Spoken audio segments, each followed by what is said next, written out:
चौथ की सरल संपूर्ण व्रत कथा यहाँ पढ़े।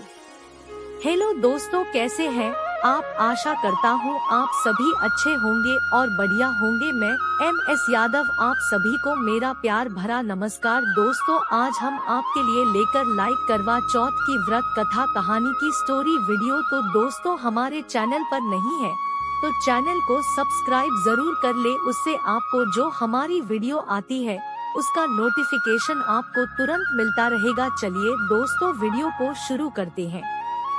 करवा चौथ की कथा, आइए पढ़ते हैं करवा चौथ की कहानी।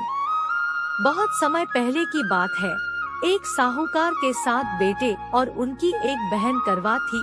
सभी सातों भाई अपनी बहन से बहुत प्यार करते थे, यहाँ तक कि वे पहले उसे खाना खिलाते और बाद में स्वयं खाते थे। एक बार उनकी बहन ससुराल से मायके आई हुई थी।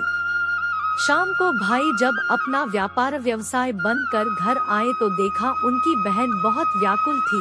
सभी भाई खाना खाने बैठे और अपनी बहन से भी खाने का आग्रह करने लगे, लेकिन बहन ने बताया कि उसका आज करवा चौथ का निर्जल व्रत है और वह खाना सिर्फ चंद्रमा को देखकर उसे अर्घ्य देकर ही खा सकती है।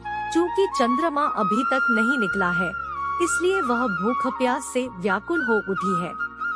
सबसे छोटे भाई को अपनी बहन की हालत देखी नहीं जाती और वह दूर पीपल के पेड़ पर एक दीपक जलाकर चलनी की ओट में रख देता है।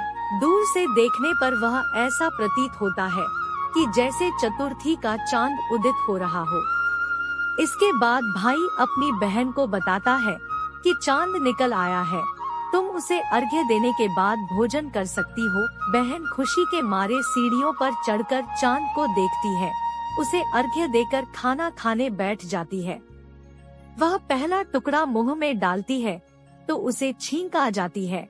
दूसरा टुकड़ा डालती है तो उसमें बाल निकल आता है और जैसे ही तीसरा टुकड़ा मुंह में डालने की कोशिश करती है तो उसके पति की मृत्यु का समाचार उसे मिलता है। वह बौखला जाती है। क्यों खास है इस बार सुहाग का महापर्व करवा चौथ? सूर्य देव देंगे आशीष, सेव कर ले पूजा का मुहूर्त और कथा का पाना। उसकी भाभी उसे सच्चाई से अवगत कराती है कि उसके साथ ऐसा क्यों हुआ। करवा चौथ का व्रत गलत तरीके से टूटने के कारण देवता उससे नाराज हो गए हैं और उन्होंने ऐसा किया है।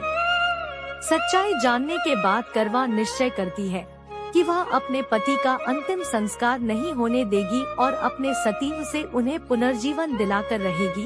वह पूरे 1 साल तक अपने पति के शव के पास बैठी रहती है, उसकी देखभाल करती है। उसके ऊपर उगने वाली सुईनुमा घास को वह एकत्रित करती जाती है। 1 साल बाद फिर करवा चौथ का दिन आता है।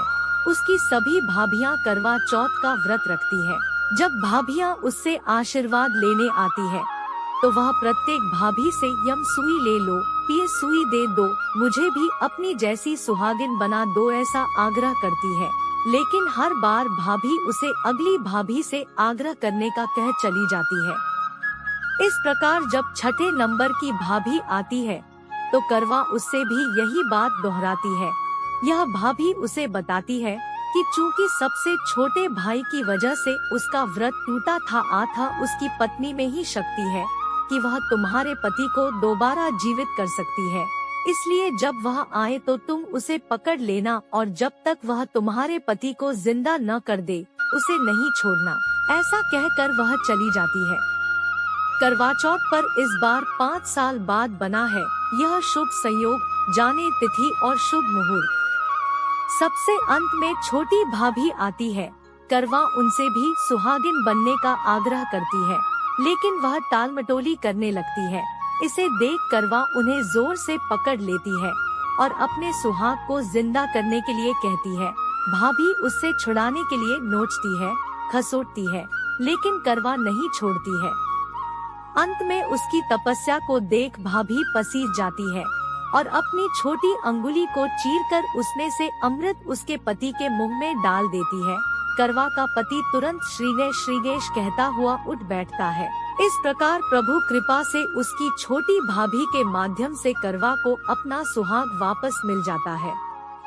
हे श्री गणेश माँ गौरी, जिस प्रकार करवा को चिर सुहागन का वरदान आपसे मिला है, वैसा ही सब सुहागिनों को मिले।